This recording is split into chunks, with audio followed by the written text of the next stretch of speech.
Good experience, right? Yeah. Each chapter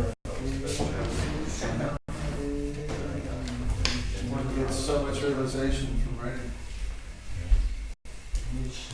I want to do also Gita, but not in this verse and commentary. I want to explain the forest by verse, to see the trees. And I want to talk about the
Doesn't bother your knees.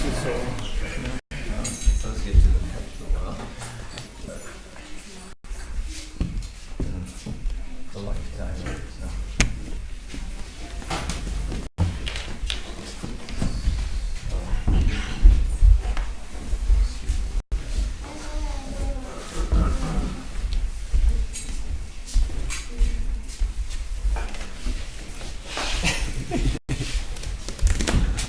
Krishna.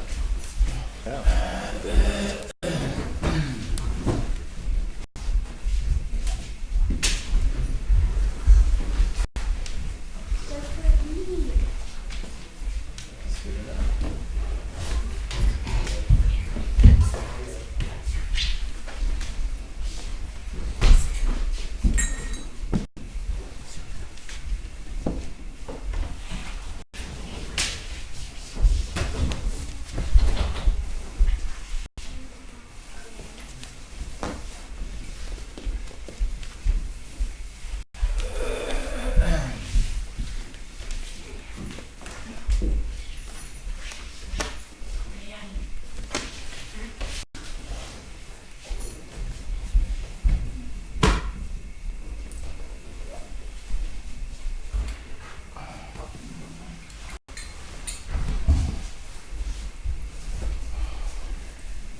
So, we gather again for the narrative. This time? 10:50. 10:50. Okay, a little bit of time. So, continue to midnight. Krishna Janmāṣṭamī. Yeah.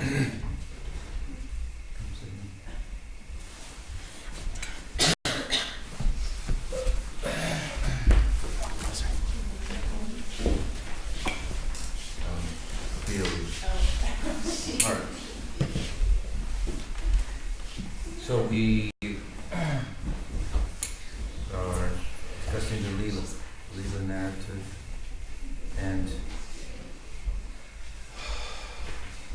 I would say a linear version of that, if you will. Leela is, of course, not linear, and it is much, I want to say, more than what has been, can be represented in language, in literature, but the descriptions, nonetheless, they have much power and they have much to do with what it's about. So as I said this morning, it's a different kind of symbology. It's not like the flag and the nation, they don't have anything to do with one another. The Leela, even if it's, as it's manifesting in literature, art, and so forth, these are expressions on the part of mystics, transcendentalists who have experienced that and now return to this plane, try to put it in words, try to reason about it, try to showcase it in art. And we see that, that for the most part, their attempts are through the mediums of poetry, for example, language or music, and art, which all of which are vehicles for extending the limits of the world. Basically, that's what we do in art and music and poetry, and the moon can have wings and fly across the sky.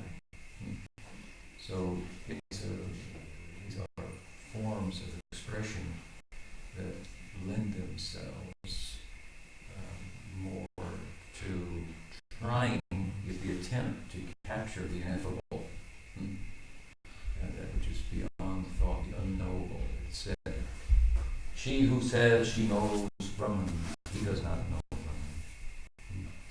He who says he does not know Brahman, she knows Brahman." It's okay not to know. There's a certain measure of uncertainty within love that's desirable. As much as we're certain we want it, there's some measure of uncertainty. Not in a bad way, that what will happen next? Where will it take me? And thoughts go out the window. Right? Love knows no reason. This is Vrindavan. The reason is retired. It takes a little bit of reasoning at the beginning to get oriented in practice. But as the food, as the medicine becomes the food of the practice, hearing, chanting, Leela narratives, and so on and so forth. That intelligence is always investigating, testing it, whether I should go forward or not. If you're retired. Rather than retired, it can be enlisted as a servant of faith to exist and not be the deciding factor as to whether I should serve or not, but rather how I should serve best in any given situation. This is the spiritualization of the intellect. So, the narrative, we're giving obviously the storyline of the Bhagavatam, and that storyline of the Bhagavatam is kind of like an outline, if you will, or a table of contents to the book of life, and there's a page in the book on which your name and story is to be written. You will write the story. And you're brought there, guided, given the pen, turn to the page, you will write that in your meditation. When you understand properly the Sambandha-gyāna, and you're standing on the ground of such knowledge, and you are living within the parameters of what constitutes rasa, the creative, meditative mind, if you will, has a role. Under the influence of the Swarup Shakti, only desires will come for pleasing Krishna. That's her influence. So the Leela, I want to say, we're describing it. It's basically the narrative of the Bhagavatam, which has been embellished, if you will, by the Goswamis and their Granthas, playing out what's between the lines in Vyasa's work and so forth, and obviously with poetic license to try to bring out the feeling. The Bhagavatam in particular, amongst the different Puranas, in which some of which stories of Krishna are also found, it centers really on the feeling of the story, the emotion of the story, and tries to convey that to us and so forth. And the Goswami's works that much more. So you'll see some, what you might call poetic license to bring out what is Vatsalya, a very prominent feeling, if you will, or spiritual sentiment relative to the day. This is the day of Krishna's birth. Vatsalya means the parental love. And so it is with the other sentiments as well. So I'm giving another narrative based on the Bhagavad and the Goswami's Granthas and so forth. And some new details maybe there, so you may not be familiar with it, you might hear it a little differently, but the Leela is such, plays itself out in newer ways. So, Parjanya, you're talking about, now the grandfather of Krishna, and Ugrasena, the leader of the Yadus in Mathura, he recognized the qualities of Parjanya, the Vaishya, agriculturalist, and proclaimed him chief of the cowherds. So the cowherds had a very good chieftain in Parjanya Maharaj, and Parjanya was married to Varisi, whose name means purposeful, meaning. So, cloud, in conjunction with meaningful and meaning and purpose, gave birth to something very meaningful and very purposeful, center of purpose and meaning.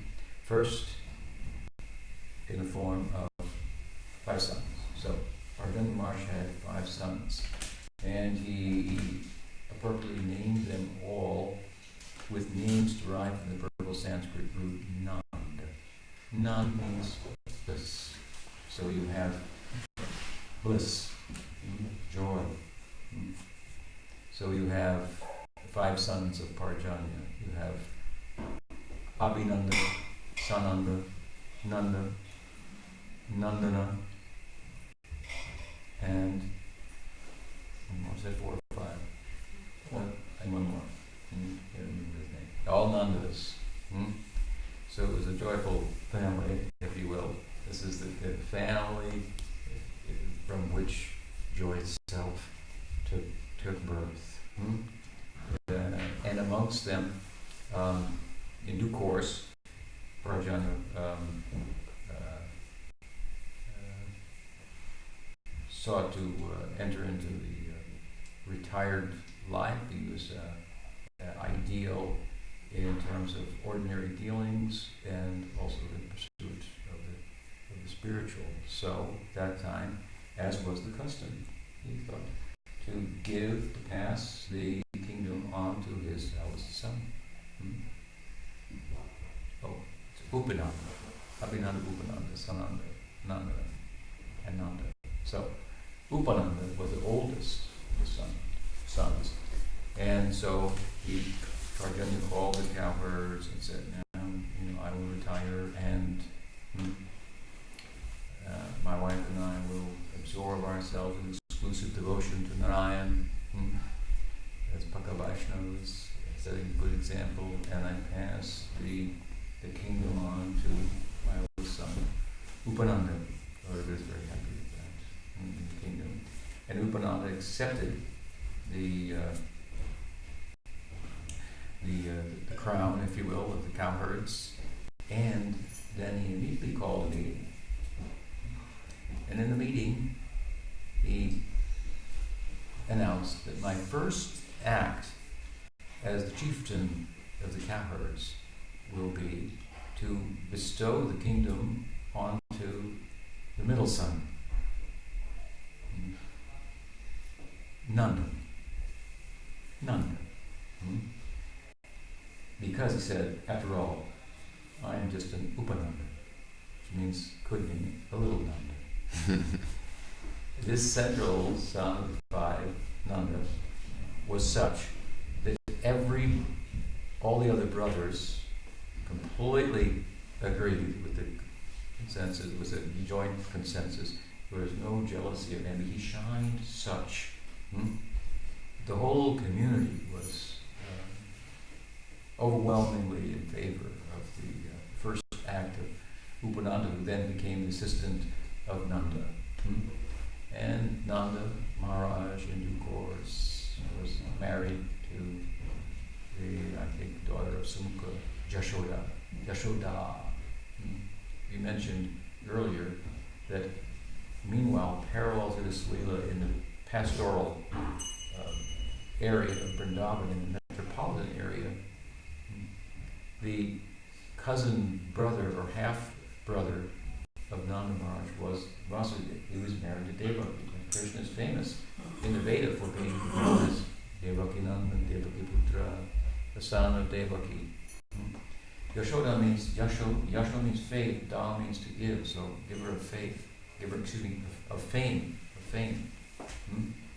So the story is, of course, that Krishna is well known as the son of Devaki, born in the prison house of Kamsa.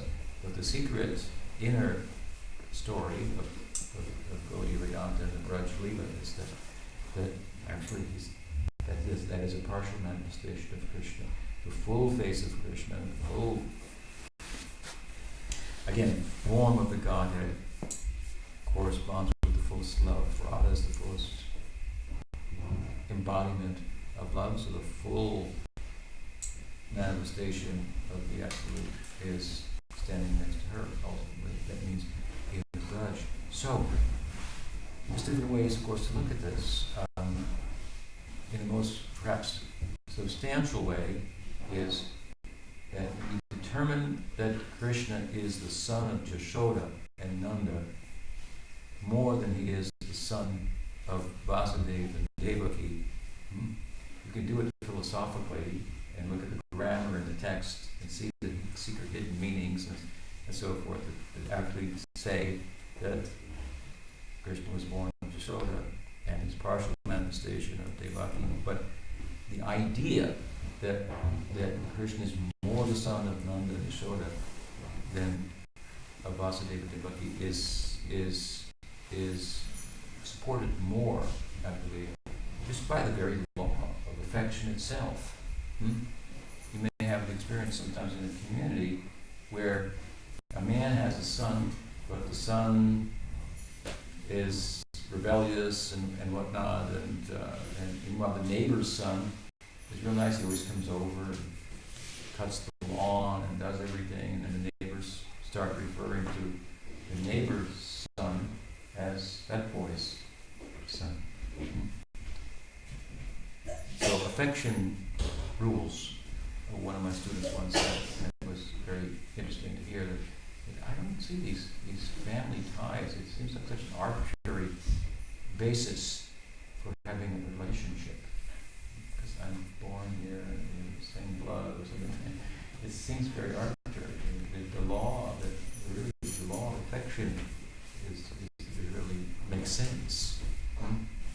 determines relationship. So the affection of Jashoda for Krishna. Krishna appeared in Mathura, in the prison house of Kamsa, and he flashed his forearms, and Vasudeva and Devaki had to step back and offer prayers and so forth.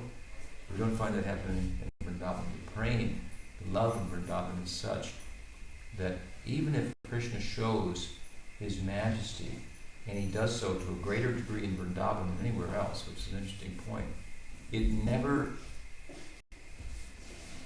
it doesn't have the power in any such instance to suppress the love and intimacy expressed in Vatsalya or Sakya or in Madhurya.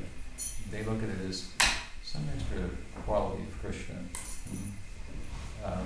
Just like, for example, if you were the mother of a presidential candidate and the candidate was elected president and so forth, and said, and I'd like to bring my mother out onto the stage and thank her, and she runs out and says, oh, Bob, no, it's Mr. President.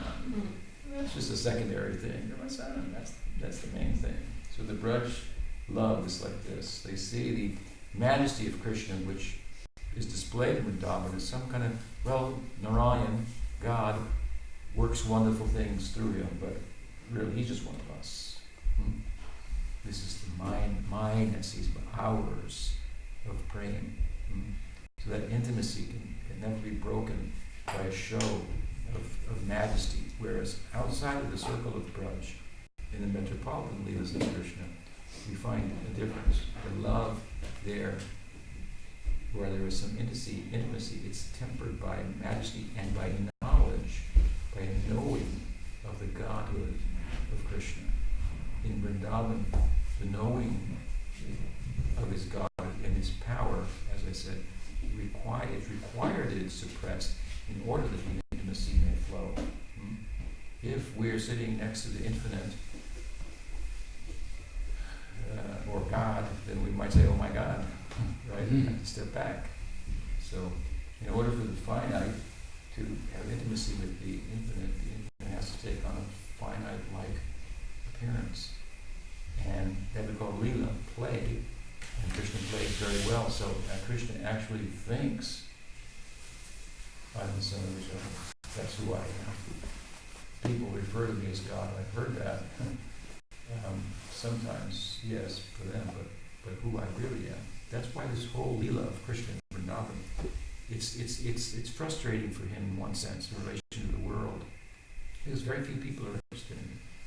People approach God for material things.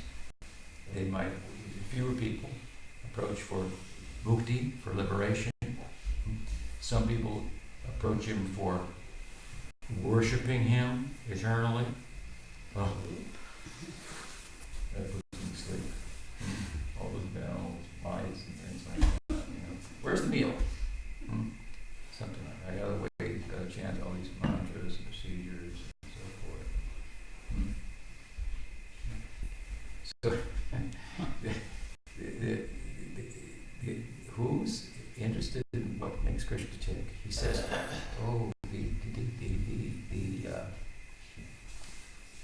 the chastisement of my mother. When my mother chastised me, it satisfies me more than the Brahmins chanting the Vedic hymns. It doesn't really turn me on. It doesn't do anything for me. I mean, it's a fact. You can think of it yourself, but very practically. People in the world, oftentimes, there's a class of people, many of them, want to be famous. In a sense, we all want to be recognized. Right? Some people are very successful in being recognized. And then they need a good pair of sunglasses. Right? Because it wasn't all it was cracked up to be. It's better to be just one of the people and not stand out in such a way that you can't get close to anybody.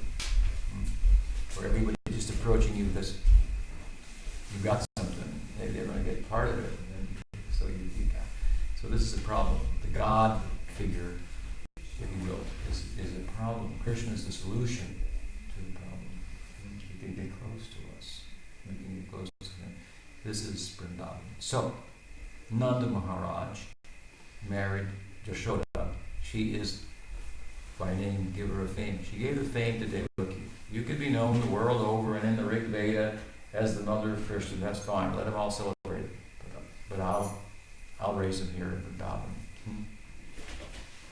Later at Kurukshetra, when Krishna came from Dwarka for his big, like a world fair, Olympics type of, they built a city at Kurukshetra to observe some sacrifices. So the cow people in Vrindavan also came. Everyone was invited.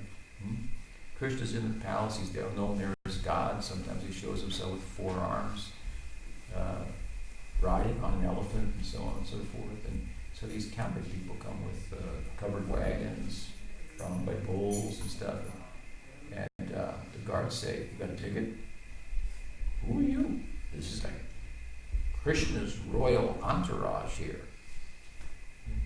So the word goes back. Some lady's saying here she's your mother, some crazy lady,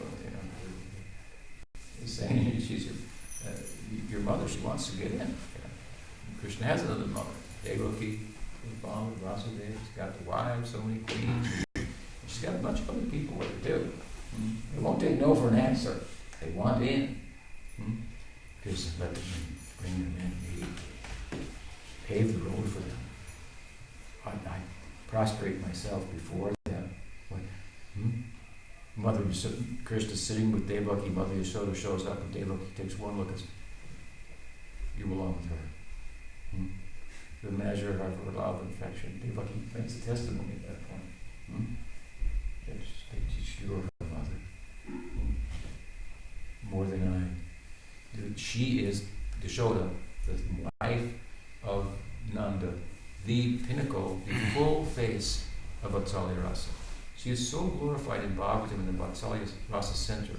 It's said there, this is the Damodar Leela, where Mother Yashoda is fully playing out the motherhood, when an essential element of which is sometimes you got to chastise your kids. And so the mischievous Krishna, of course, is stealing the butter, milk from the neighbors, giving it to the monkeys. And in the Damodar Leela in particular, he creates quite a bit of mischief, and she has to capture him, tie him up. She tries to chastise him, he runs, she captures him, and then she's afraid at that point that I've chased him, I've chastised him, now maybe he's going to run away, I better tie him up. This is why she tied him. So she took a ribbon from her hair, holding on to him, and tied him with a ribbon, or tried to the mortar. But it was 2 inches too short, you know the story. Meanwhile, the neighbor ladies who had been complaining in great bliss about Krishna coming over to our house and stealing butter and milk from us, and Mother Yashoda was in denial and giving so many excuses and so forth. Couldn't be. Meanwhile, she came home and said, all the neighbors are complaining, Nanda, about our son. What kind of cowherd are you? You can't keep good enough milk in our house, but he has to go to other people's house to get milk. This is, of course, the Damodar Leela. So Nanda gets special cows, puts them on special grasses. And that milk was boiling on the stove. And Krishna put Krishna down to attend to the milk on the stove. He didn't like that, so. And the mischief and so forth. And then the tying, and then the ladies looking over. You see? Here it is. Here's some rope. Here's some rope. All of them throwing rope in. Cowards, they keep a lot of rope. It's useful to hobble cows at times. Because of the kickers during milking. So she tied one piece of string rope to extend the ribbon, and each time it goes 2 inches too short. A lot of philosophy here, of course. Obviously, Krishna is not getting fatter, but still he's 2 inches too short, and the rope's 2 inches too short. It can't be captured. She makes effort, that is sovereign. He gives his mercy, and that means he's allowed himself to be tied up by the ribbon in the end, because the ribbon was enough, after all. Very beautiful. And in this section of Bhagavatam, I'm hardly doing justice to it in the brief amount of time that we have, but the way in which it's been played out, especially by Jiva Goswami in Gopal Chandra, which is basically a philosophical book called Krishna Sandarbha, rendered again in poetry, telling the whole Leela, how he's brought out the motherly affection of Yashoda and showcased this Vatsalya Rasa. It's very, very powerful, as he has with the other rasas as well. But there in Bhagavatam, the statement is made, the position of Mother Yashoda is very extraordinary. Not Brahma, Shiva, and so many extraordinary people are mentioned. Any access to this, what is her position? She's the pinnacle, the full face of Vatsalya Rasa. It's said by Kavi Karnapur, another author, lineage, that the reason for Krishna's appearance on earth, the avatar, you have the avatari, the source of all avatars. Avatar means that aspect of divinity that descends into this world. What purpose does the source have to do? The avatari, the original, to descend? Says the reason that Krishna appeared in the world is for the Janmāṣṭamī. What is the Janmāṣṭamī? It's the birth of Krishna. The idea being, what is motherhood without the birth? You see, in Goloka, there's no birth of Krishna.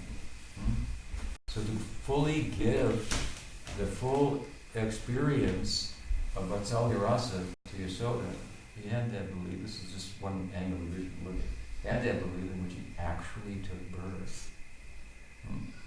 Some of you mothers may know when you woke up, kind of, and there he was. Wow. Well, there she was. And what it did to your heart and so forth, that impression that created, stayed with you forever. So, Yashoda, actual mother of Krishna. Let the world and the Vedas think he's the son of Devaki. I'm satisfied. Nobody believes it. I'm not interested. What goes on in Hastinapur, Dwarka, and all those places. I'm second heaven here in Vrindavan. And she raised him. Nanda and Yashoda. Of course, at this point in our story, Krishna hasn't been born yet. Nanda has married Yashoda.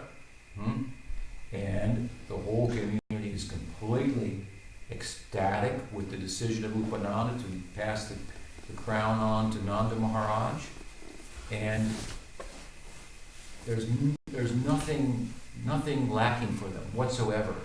I mean, the absolute perfect community. Everything is beyond what they could have imagined, except as time went on, there was a gnawing and overarching anxiety that came to completely dominate this perfect community. What was that? And as time went on, Nanda and Yashoda, aging in the context of the Leela, had no son. The king doesn't have a son. The king doesn't have a son. The queen doesn't have a son. And so there was this kind of anxiety. What would be the son of Nanda Maharaj? He would be the next king, and so forth. And so this concern came to just totally consume the community. And the king and the queen, Nanda and Yashoda themselves, didn't know what to do about it. They realized it was a concern. It was a concern for themselves, but they never talked about it.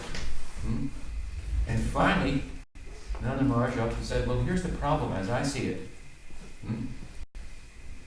Whenever I think of having a son, then I get this vision of a son who is going to be so special, he's going to be more beautiful than God. We are Vaishnavas, we worship Narayan.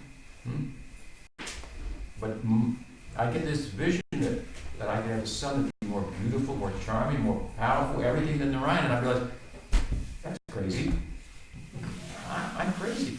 How can I enter into the act of conception with that in mind? Mother says, this happens to me too. Every time I get this vision, I think I'm crazy. How can I think about it? So what to do? Meanwhile, in the community, it's saying that this anxiety is building. What it is you have to understand they're longing. There's a longing that is central to the Vrindavan Leela, the Vrindavan experience. The whole experience is about a longing for union with Krishna. A longing for union with Krishna.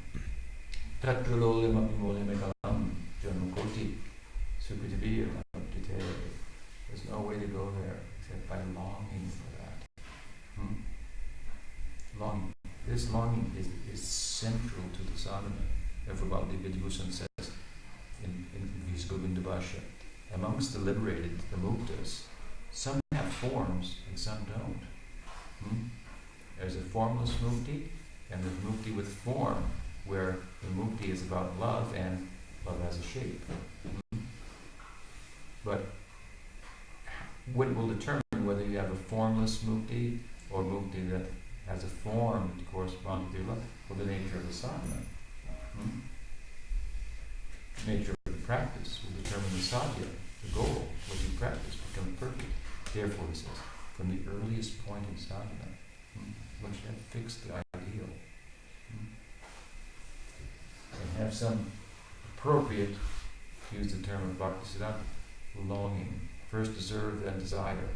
In other words,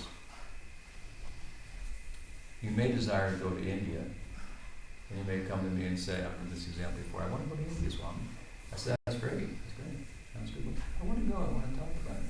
Well, have you got a ticket? No. Have you got a visa? No. Have you got a passport? No. Have you got a job? No. So, okay, you want to go to India? Yeah. Can you help me out? Yeah, get a job. No, I want to go to India. Yeah, get a job. No, you're not listening. I want to go to India. Yeah, I'm listening. Get a job.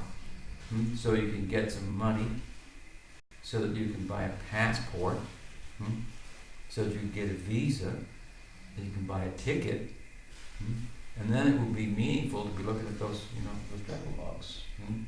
It's okay to look at them and want to go, but if you're just going to sit around all day and look at the travel logs and say, I want to go to India, it's not going to happen. You have to put your longing in perspective. And so it is with sadhana. We should have a longing for that ideal, but not a longing that becomes inappropriate because it's not one that reveals the steps that are necessary. If you go to the mall and you want to go to room 108 and you see the sign and it says room 108 and it's up here. What else does it say on there? It says, and you are here. You have to know both. You are here and here's where you want to go and what are the steps and so forth. So, if you want to go to India, get a job. When you got a ticket and a visa, then we can talk a little bit more about all the things that are there and what it's like. But only if you go there will you get dysentery. And say, I've actually gone. You can't get dysentery just by looking at the manual. You understand? You have to go there. It's beyond the manual. It's beyond the book. Nigranta, Papi Gurukune. Such are the qualities of Krishna. They're beyond the book. But that doesn't mean there's no place for the book. The ideal is given there. Prabhupada was fond of saying we should read the first 9 cantos of the Bhagavatam, then look at the 10th canto where Krishna is portrayed. But he translated the 10th canto first in the form of this Krishna book. And asked about it, he said, you have to give a little taste first. What's the ideal? That's what Prabhupada did. Had this ideal in mind. I want to go to Vrindavan. I want to be a Brajbasi. I want to have a mother like Yashoda and Nanda, a grandmother like Parjanya Maharaj. I want to live in this place. Where there's only one anxiety, the longing for Krishna. The whole community is longing. Nanda, Yashoda, they're longing, but they're thinking, our longing it seems unreal. unrealizable. The ideal is so high that it must be a fantasy. And to think that I might play with Krishna, with God, as a friend, wrestle into the ground and win sometime. What am I, crazy? Is this a crazy idea? And by Kunta, they'll think, you're mad. That's God. You don't talk to him like that. You fold your hand, this is what we do. Oh, Hrim, Rama. All this ritualistic language and so forth. But is he real?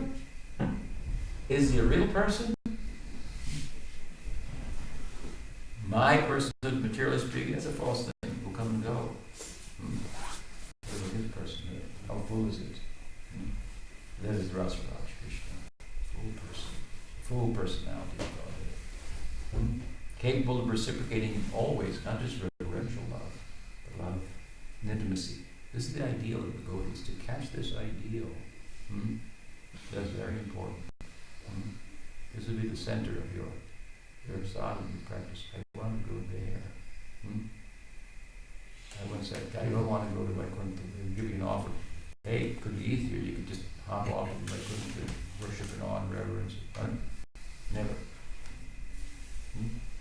This is our high-mindedness. Mama Janmani Janmaneshware Bhakti Bhakti Hoyte Vita. This brings Ahi Nanda to the King Patita. When we stay in this world, if I can just do bhakti, people want to know how many lifetimes will it take.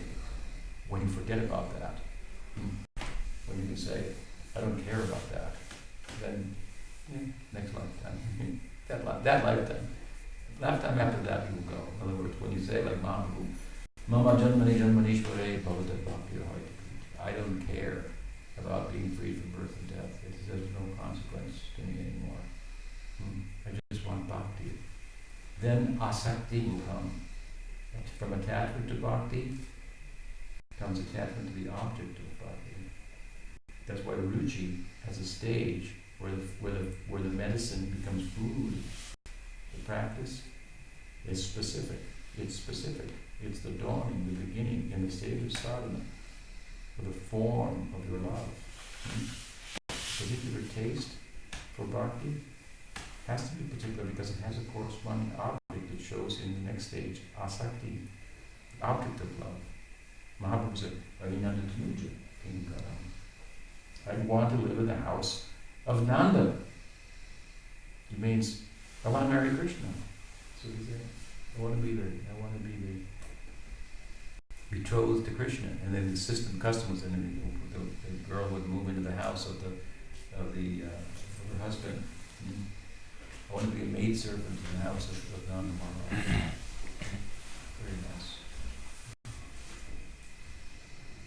So, Braj Bhakti is our ideal. Just in a small but significant way, this is the real, very powerful driving force of the sadhana. Because why? Another point here, very important, is that, as I said, Krishna is not interested really in people who, if you have everything, and people want a relationship with you because you have everything, that they might get something from you. I mean, okay, it's not, you're not going to get very close to them.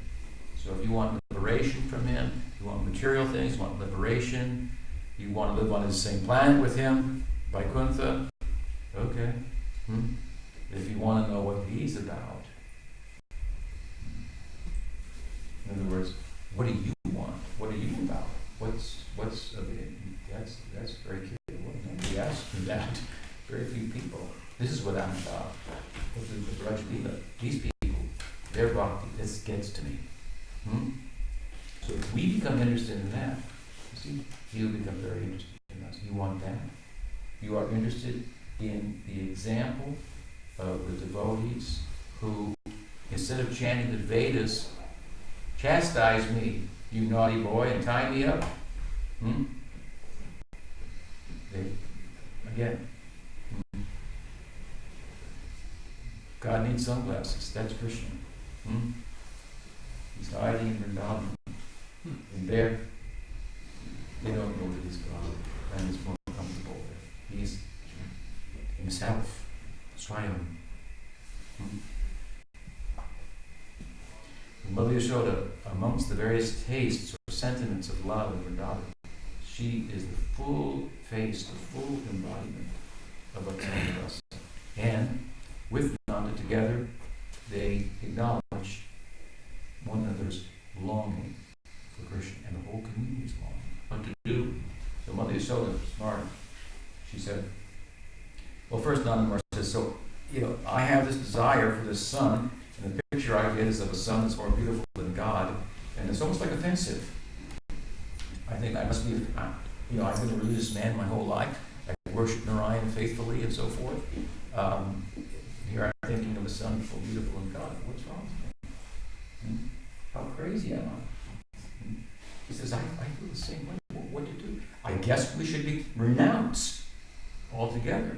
This is the problem with these material desires. It's impossible. You end up desiring the impossible. You always want more. You see? We just want more. We want a son who's going to be better than God.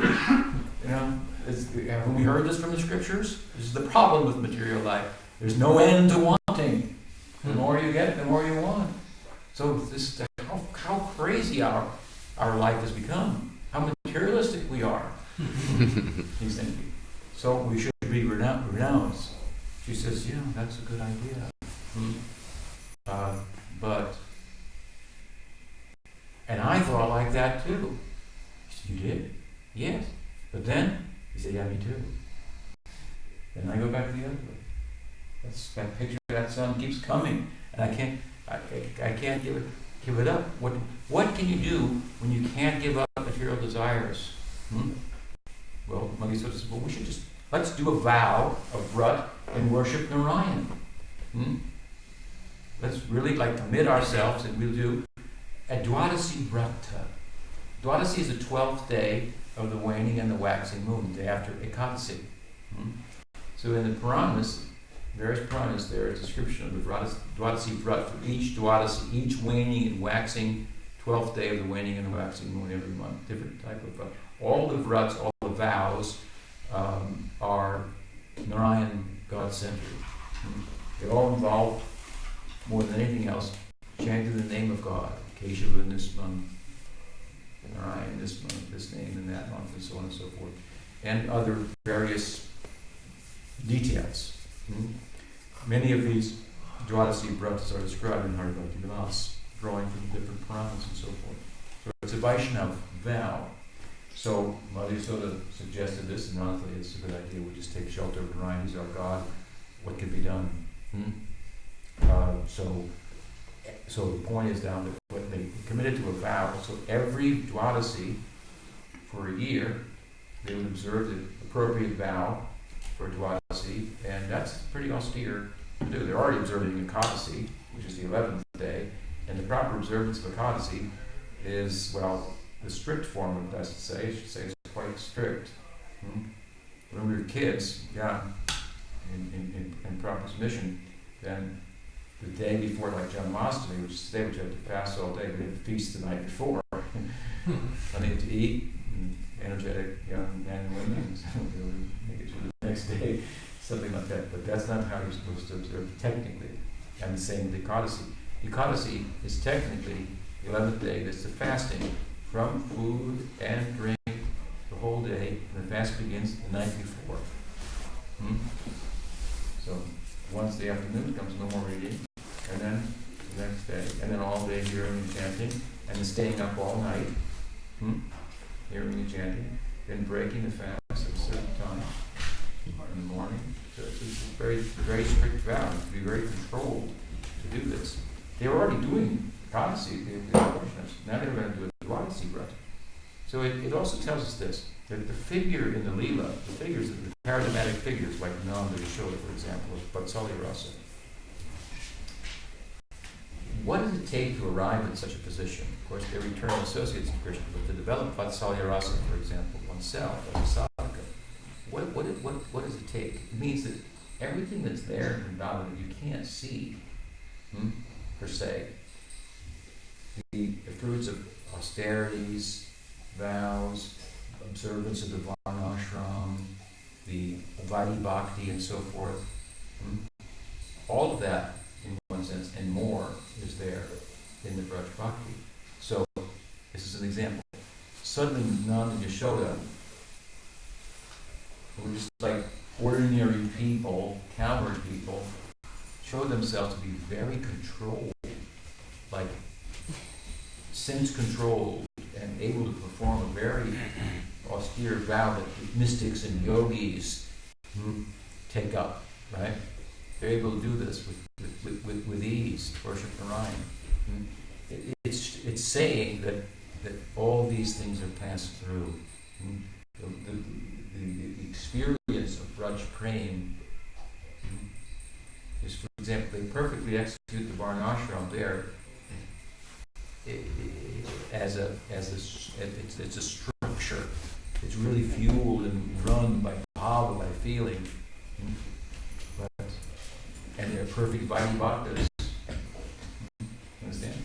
He's a perfect, not a bunch of perfect devotee of Narayan, worshipping Narayan in awe and reverence. The only problem is, just like when you offer the food to the deity, sometimes your mind goes somewhere else. So does his mind. Goes to Krishna. So, anyway, the idea is the fullness of the Vrindavan Lila. It contains whatever one can attain by any other spiritual practice, and more, and much more. So they performed, they agreed, okay, we have performed the Dwadasi Vrat for 1 year, and then by worshiping Narayan, that we will get some direction. Are we crazy? Should we be renounced? Will our material desire go away? Or is it possible to have a son more beautiful than Narayan? No, we should think like that. But anyway, let's worship Narayan, and Narayan will somehow weigh in if we please him in this way, with our commitment, and so they commence to follow such a route.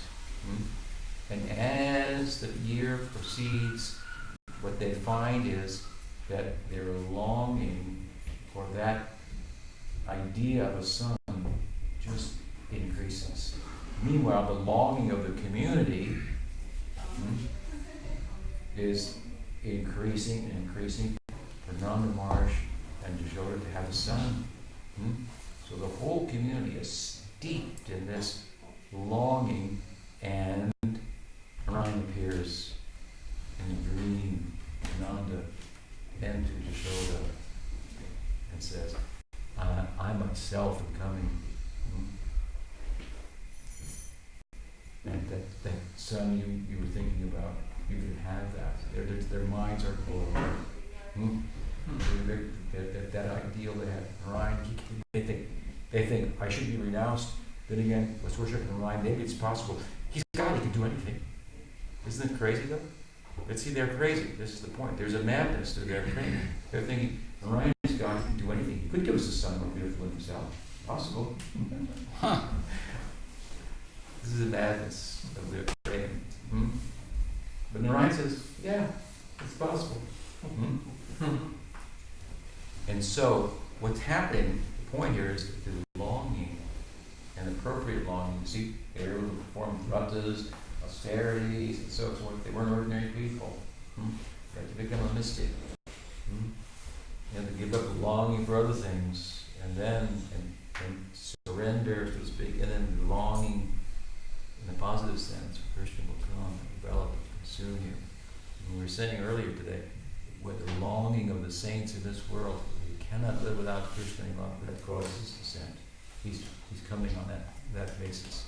So the manifest presence of Krishna in Vrindavan, in the context of the unfolding of the Leela, it's all driven by this longing. The whole community is longing.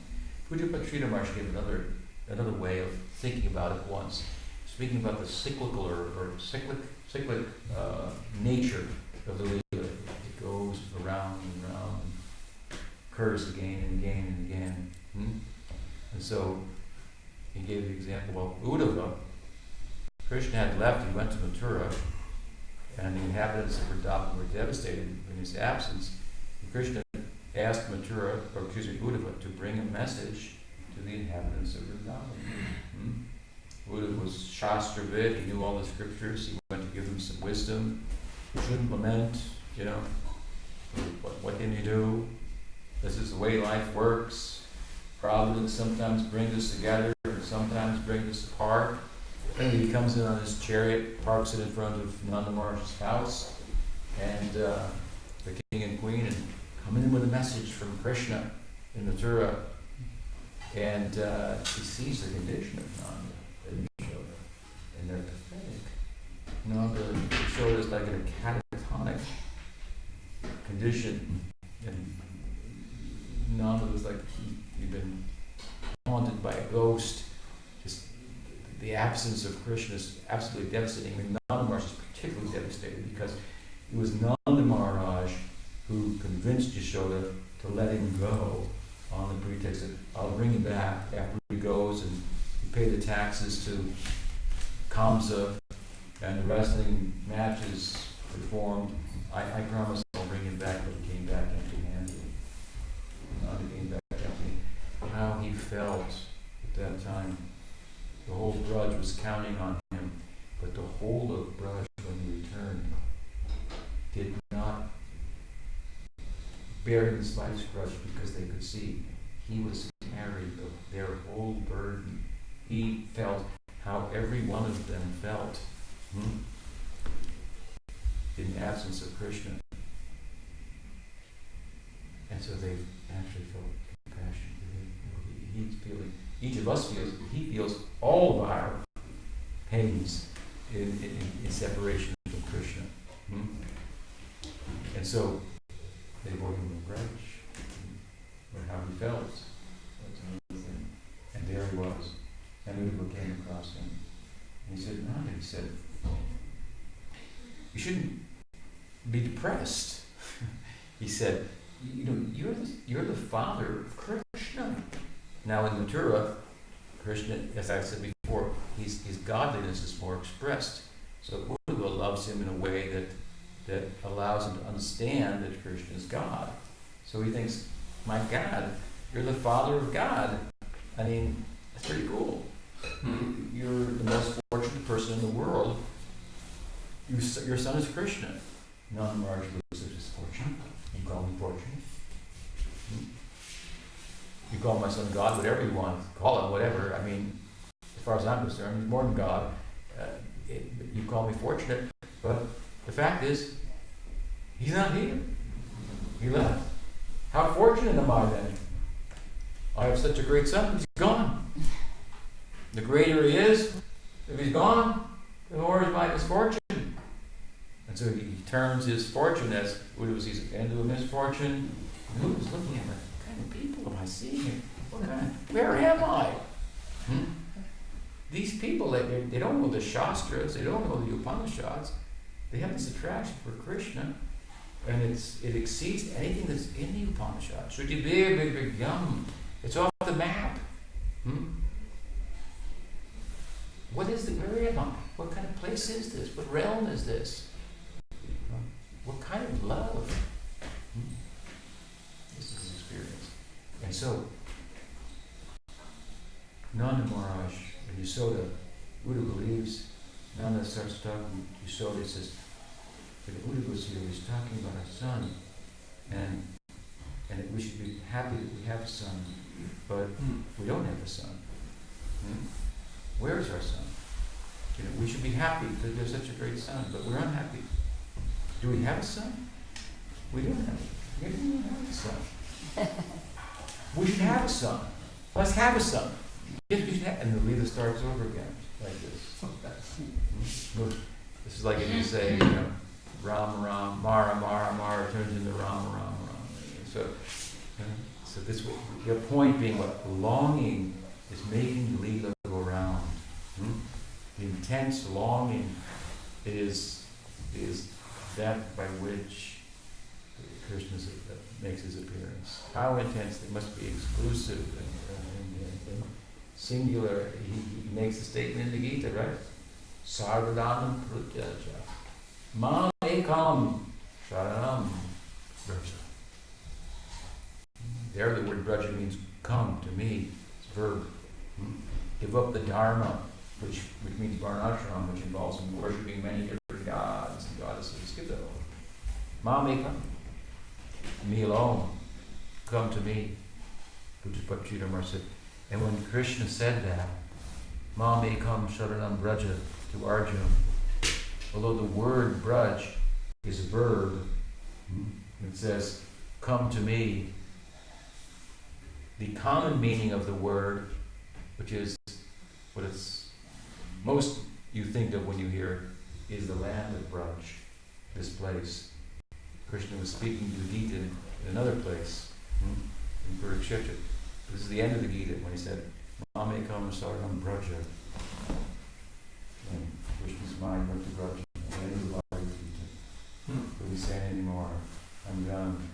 I try to speak Upanishad wisdom, but my heart is somewhere else. I can't go on with it here. If you really read me carefully, what I've said in the Gita, that's where I'm at. Find me there. Go to Braj.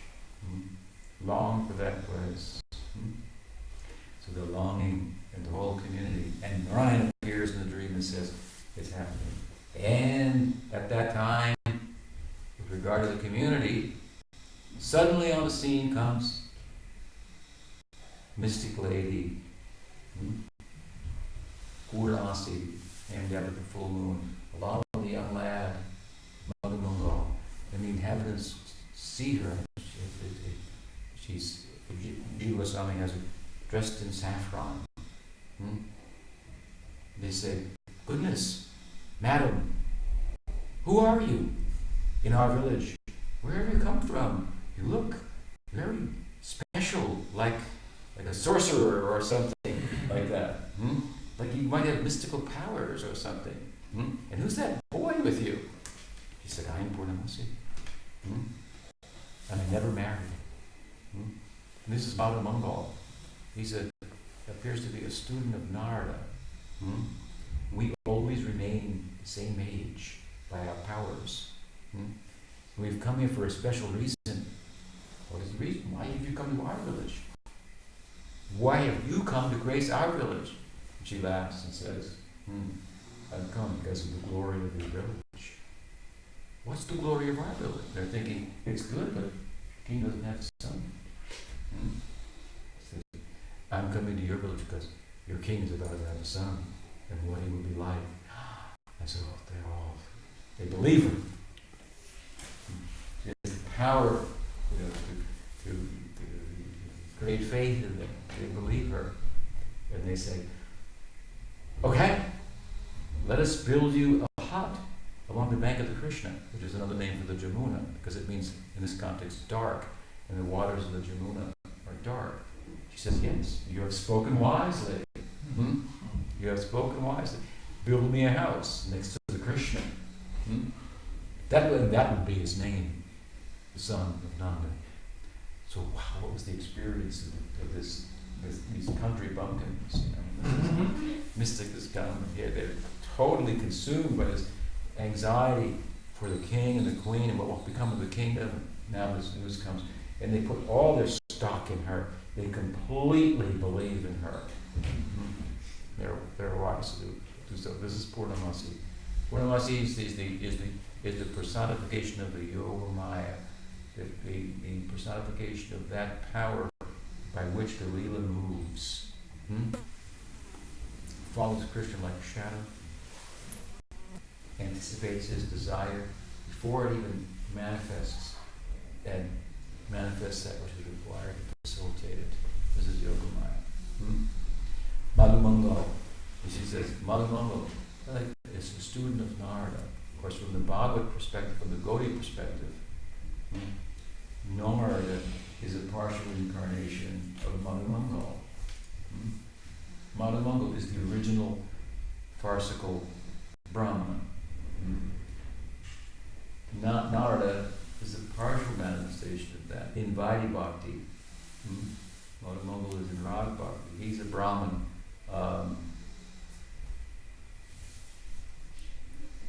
Brahmins are supposed to be the teachers, self-control, and so forth, and the objects of charity, because they teach and so forth. Madhamangal is like a Brahmin in name. He's more interested in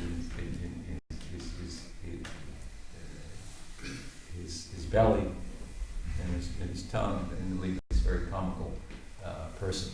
And the fast friend of Krishna, and very involved in Krishna's intimate romantic rendezvous and assisting him in that. He has no home, you see. Madhamangal has no home. So he's a constant, practically, sleepover at Krishna's house every night. When all the cowards come with the bugling of Balaram in the morning on his buffalo horn, waking them all to come and wake Krishna. And Krishna rises and appears in the balcony, holding the hand with his left hand, holding the hand of Madhamangal. He spent the night over here. He lied under the covers so the Mother Yasoda would think I was still there, while I went out the window and met with Radha. I've just come back to catch a wink, and all the cowards here to wake me up. The day starts again. Here we go. The Swarup Shakti Bhakti is so prominent there that God is fully animate, never sleeping. The other end of the spectrum, Mahavishnu, practically speaking, sleeping after his life. The more that the Bhakti, the more Bhagavan, the Absolute, is animated, moving, and the Braj Lila Krishna, there's no time for sleeping. No time for sleeping. So, Madhamangal is introduced in the Leela, Purnamasi, introduced and the cowherd now community feels comforted. Their anxiety is relieved. Now they're longing, but it has a positive context. They know they're getting close, their ideal to realize. There's the dark night of the soul, so to speak, to go through. And when you reach, kind of use another analogy, the top of the mountain, then you can see the valley of love on the other side. And it's all downhill from here. If you want to climb, scale the mountain and get to the top, make sure you've got somebody above you with ropes can hold on to you, because you're definitely going to slip sometimes. There's a learning curve. We call it Anishta Bhajana Kriya. There's a learning curve. When you come to Nishta, the winding road becomes straight. But there's no narrow. It's very broad. And rules become realizations, implications of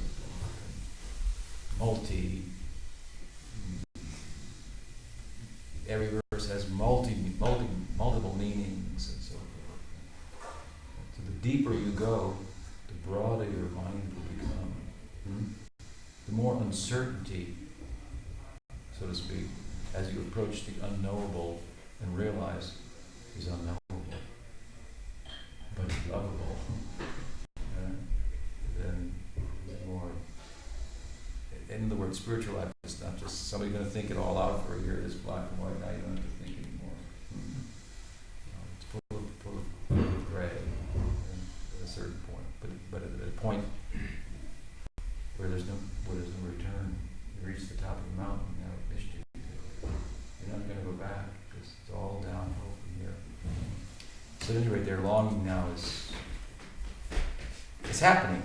Krishna is going to appear. Is the point. So the town begins to prepare and celebrate and so on and so forth. And everything is responding. The seasons, the best of every season is manifesting at the time. The best of spring, the best of winter, the best of fall, the best of the rainy season and so forth. Five, 6 seasons. So all appearing at the same time. Everything cooperating. The whole place. These are just ways in which the poets have tried to take the world and through it describe something that completely transcends it. Packaged it all together and get some semblance of what it might be like. The birth of Krishna. And Suddenly, in rides a lady on a mare, and comes off the saddle and presents herself. It is the other wife of Vasudeva, Rohini, sent there by Vasudeva, bearing in her womb a child. So there's an immediate bond for a number of reasons between Rohini and Yashoda. They're like they're both married to half brothers or something like that. So I don't know, half in-laws or something. But they're both pregnant also. And so there's a natural bond between them, and the joy of the community knows no bounds. And as time goes on, I think it's like a long birth, a long gestation, 14 months, and with the coming of the Rohini constellation, who's depicted as a red bull and presiding over agriculture, amongst other things, on this constellation, then the brother of Krishna is born. We celebrated this just a week past. It happens 8 days earlier on the full moon. Krishna's coming on the Ashtami 8 days after the full moon, the waning of the full moon. First, Balaram appears from Rohini. What is the joy of the community? Who is Balaram? The descriptions of his appearance are so extraordinary. To try to put it in words, what they've done there is incredible.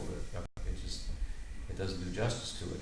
And despite the fact that all of the good qualities of Balaram are described, his charm, his beauty, and so on and so forth, there's one overarching problem with Balaram that is so powerful that if it happened to your child, it would be very prominent. And that was that he was kind of almost inert. Now, how can you have a beautiful child that's like inert? I mean, you can't. But this is a problem. What are we going to take to the doctor? Or something like that. But the fact of that was like incidental. So it was his beauty. But what was this inertness about? This kind of it's almost like he was born deaf, blind, and dumb. It'd be a pretty prominent aspect of his birth, but his beauty and charm was such that was almost lost in the picture, but was something to attend to. How would we deal with it?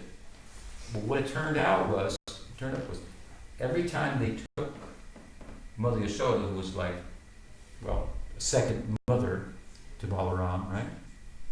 So she would take the child, Balaram sometimes, and put the child on her lap. Which means she would take Balaram and put her on her lap next to her stomach, inside her womb, which was Krishna. And as soon as he rubbed up against the stomach of Mother Yashoda, he'd become alert and ready to serve. This is Balaram. Seva Sevaka Bhagavan. Seva Sevaka Ishvara. Right?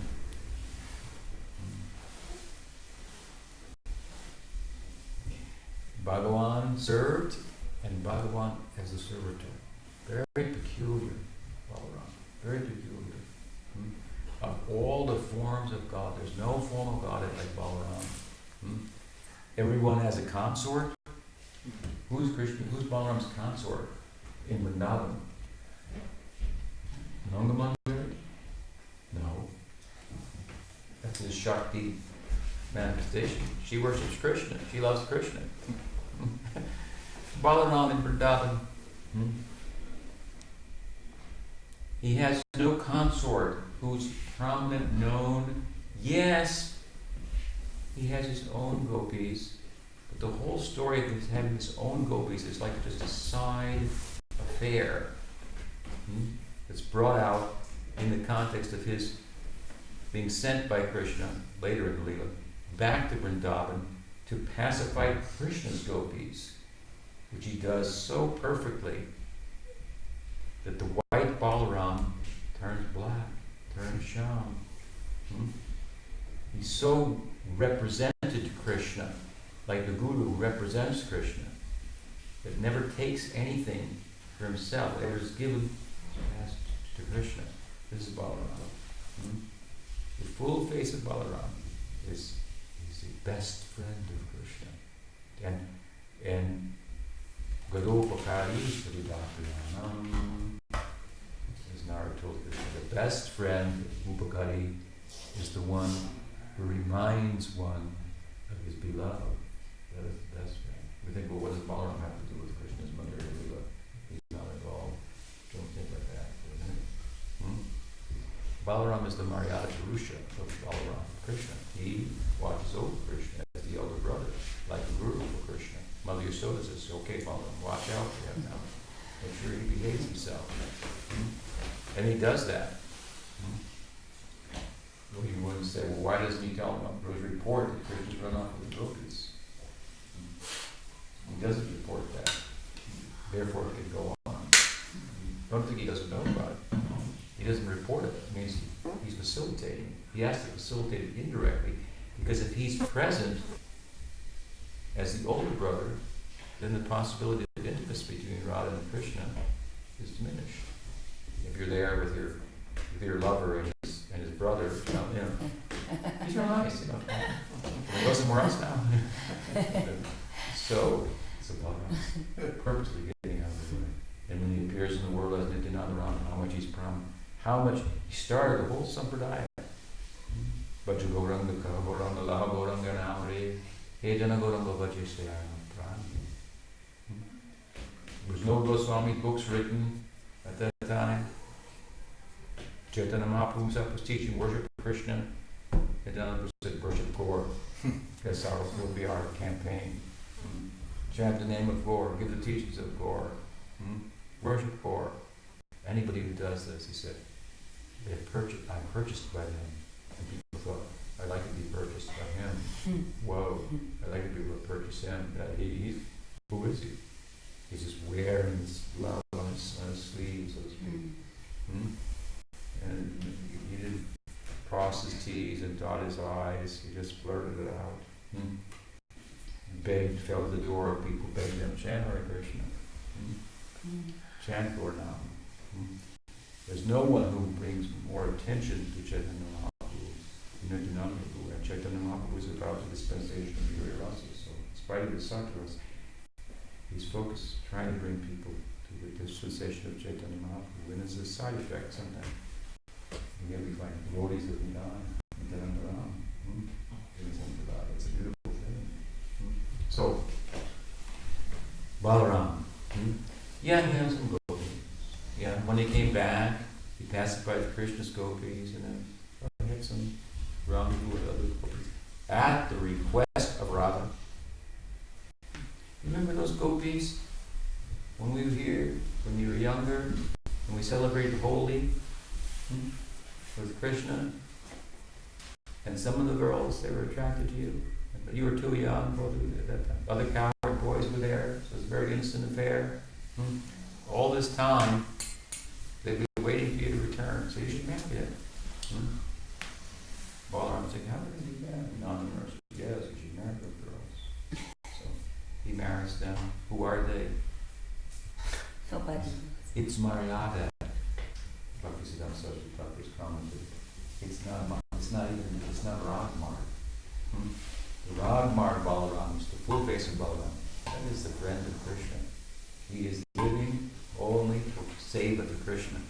Therefore it said, Bhaktabhiman se Mool Balaram. Balaram is the mool, the root of the conceit, the abhiman of a devotee, that we think, I'm a devotee. This is rooted in Balaram. So you have a form of God that just personifies service to God in every way. He's like described as like when you weave a cloth, I guess you eat like this and like this, and so he's like both. He's like everything's covered by him. And therefore, even when he's not visibly present, he's present as the ornaments of Krishna, the seat of Krishna, the shoes of Krishna.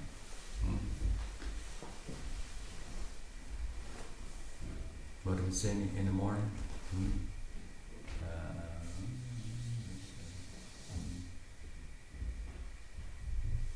Paduka Parai Dware,